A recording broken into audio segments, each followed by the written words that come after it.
It's fun, this movie. It's theatrical, it's pretty.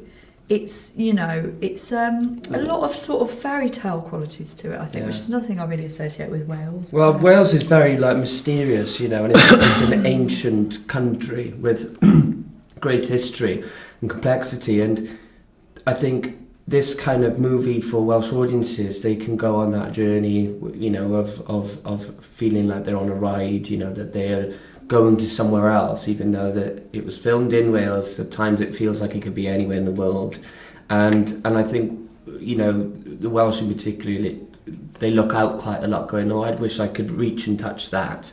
And this film has a lot of that in it. So I think, got a mythical quality. I was very inspired fantasy, by John Borman and people who make these sort of folk magical tales, and I feel like, it's a way of looking where you live and seeing it with new eyes and going, God, I do live in a magical, mythical, fantastical place, hopefully. And I'm just bringing that out that's already there as far as I can see it. And supporting, you know, Welsh filmmaking, you know, you know, we're creating a really good place for the industry in Wales at the moment, so we should get out and support it. Go to the cinemas. It makes Wales like the hot ticket, basically, like the place that people are going to want to film more, basically, when they see how beautiful it is on camera.